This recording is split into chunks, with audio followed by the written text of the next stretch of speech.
Now for the Titans, they were coming in to the 2022 season as the reigning, defending, undisputed AFC South champions, the 3-time defending AFC South champions, but they were coming off a disappointing finish to end their 2021 campaign. Even though they got the top seed in the AFC, they lost to the eventual AFC champion Cincinnati Bengals in their first playoff game in the divisional playoffs.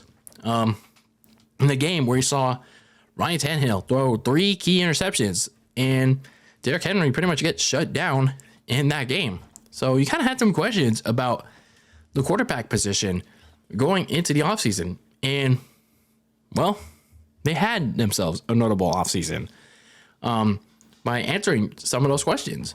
And then some.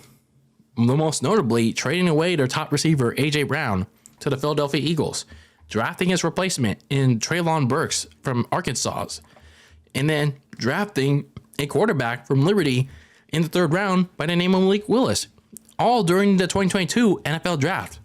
So a lot of moving parts in the offseason for Tennessee, and some questions revolving around whether or not Malik Willis at some point would surpass Ryan Tannehill as the starter. So, despite some turnover on offense, for as much as they had, the Titans, still remained the team to beat in the AFC South that was theirs to lose because, looking at the rest of the division, it wasn't that great, at least going into the season. But the regular season was pretty much a disaster from the start. They blew a 13-0 lead against the Giants, and then they got completely destroyed by the Buffalo Bills the game after. And that game against the Bills pretty much showcased what was to come for Titans fans and just overall all season long. Because even though, yes, they won their next 7 of 8 games, they pretty much won it in very uninspiring fashion. The offense, again, was very reliant on Derrick Henry. And, yeah, Treylon Burks showed a couple of flashes here and there. But, there was not really a go-to weapon in the receiving game. And Ryan Tannehill was, It's just, He pretty much regressed in 2022. And at times, yes, they showed flashes of aggressive plays and they jumped out to a big lead, but then they would get conservative and they nearly blew their games. So yes, they went they won their next 7 to 8 games, but again, in very uninspiring fashion. It was also during the stretch, in between the stretch, that rookie Malik Willis would make his NFL debut because Ryan Tannehill suffered a serious ankle injury in week 7. And yes, this was an injury that would end up plaguing him for the rest of the season. But in that game against the Houston Texans and a game against the Kansas City Chiefs, it appeared that Willis just wasn't ready yet to take the field. Most of his passes were shaky. Play designs often relied on his rushing ability. The Chiefs easily shut that down in that primetime game that they played against the Titans. And you kind of had some questions about Malik Willis and if he can potentially be a starter next season. Now by week 11, yes, they were 7-3 after beating the Green Bay Packers on Thursday night. But from that point on, they wound up losing the rest of the way. It wasn't just due to the stale offense, but a defense that was lacking in pass rush and pass defense. Keep in mind, they lost linebacker Harold Landry before the season even started to a torn ACL. They went on to get even worse with the injury luck with linebacker Bud Dupree and Zach Cunningham, as well as corner Caleb Farley, all getting injured late in the season. On offense, Ryan Tannehill would re-aggravate his ankle injury and would miss the last 3 games of the season. But the Titans wouldn't let Malik Willis start. They deferred that to signing journeyman free agent Joshua Dobbs.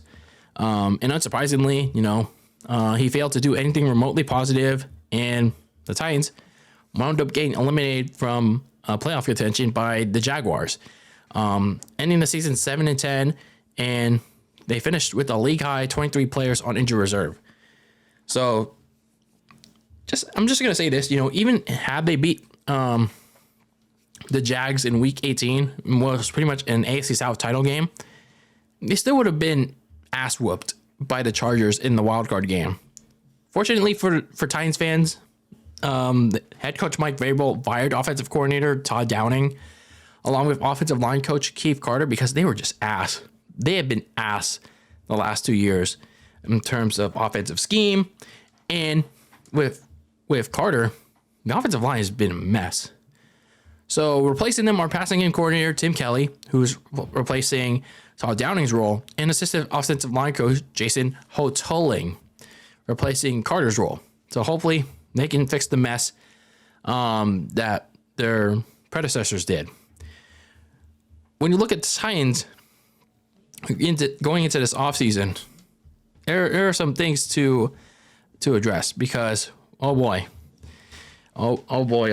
because you have questions about, you have that same question regarding should Ryan Tannehill or Malik Willis start, and if they should release Ryan Tannehill, do they have faith in Malik Willis starting in 2023? That's something that they have to address.